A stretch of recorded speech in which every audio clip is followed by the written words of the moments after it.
porteuse de valeurs universelles, a été dans ces heures sombres.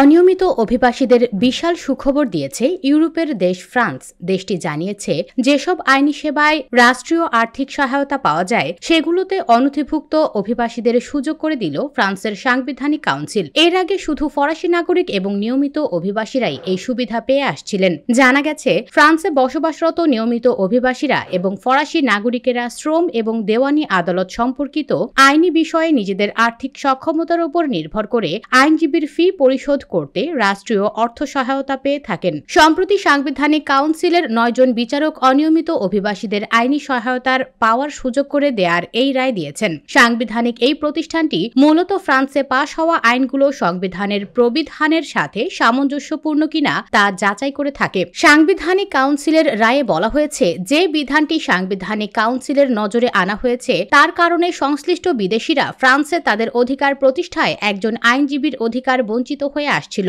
আদালত বলছে, স্পষ্টতই এমন বিধান ফরাসি সংবিধান বিরোধী। ফরাসি বিচার ব্যবস্থায় অভিবাসী ও অনিয়মিত অভিবাসীরা সমান। আইনি সহায়তা কি? ফ্রান্সে আইনি সহায়তা এমন লোকদের জন্য প্রযোজ্য যারা আদালতে একজন আইনজীবী নিয়োগ করতে চান কিন্তু প্রয়োজনীয় আর্থিক সক্ষমতার কারণে পেরে ওঠেন না। ফরাসি রাষ্ট্র সংশ্লিষ্ট ব্যক্তির পরিস্থিতি বিবেচনায় এই খরচগুলো সম্পূর্ণ বা আংশিকভাবে বহন করে। আবেদনকারীরা অবশ্য সরাসরি কোনো অর্থ পান না। রাষ্ট্র সরাসরি তাদের আইনজীবী অথবা বিশেষজ্ঞকে এই ফি দিয়ে থাকে। এটি পেতে একজন ব্যক্তিকে অনলাইনে আবেদন করতে হয়। আবেদনকারীর অবশ্যই আমপু বা নিয়মিত আয়কর দেওয়ার প্রমাণ থাকতে হবে, যাতে করে তার আয় দেখে আইনি সহায়তার অর্থ পরিমাপ করা যায়। এছাড়াও আবেদনকারীকে নিয়মিত ফ্রান্সে থাকার প্রমাণ এবং আয় সীমা নির্ধারিত স্তরের নিচে থাকার বিষয়টিও নিশ্চিত করার বাধ্যবাধকতা রয়েছে। 1991 সাল থেকে ফ্রান্সে অবস্থানরত অভিবাসীরা ফৌজদারি ব্যাপারে আইনি সহায়তার সুবিধা পাচ্ছেন। আগে এটি শুধু ফরাসি নাগরিকদের জন্য সীমাবদ্ধ ছিল।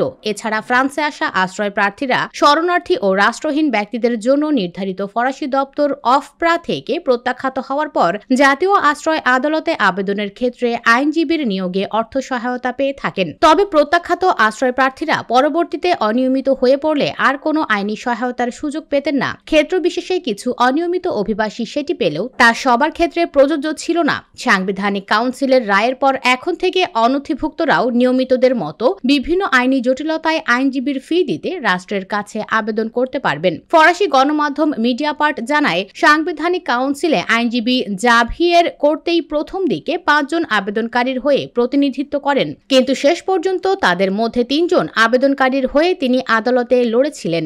একজন আবেদনকারী মাঝপথে সরে দাঁড়ান এবং অন্যজন ব্যতিক্রমীভাবে আইনি সহায়তা পাওয়ায় তাকে আর আবেদনকারীদের তালিকায় রাখা হয়নি। জাভিয়ের করতেই মিডিয়াপার্টকে বলেন, অনিয়মিত পরিস্থিতিতে থাকা একজন বিদেশি ক্ষেত্র বিশেষে ব্যতিক্রমী উপায়ে আইনি সহায়তা পেতেন। আমাদের আওতায় থাকা 4 জনের মধ্যে মাত্র একজন ব্যক্তি অর্থ সহায়তা পেয়েছিলেন, যার মাধ্যমে স্পষ্টভাবে পূর্বের আইনের স্বেচ্ছাচারী প্রকৃতির চিত্র উঠে আসে।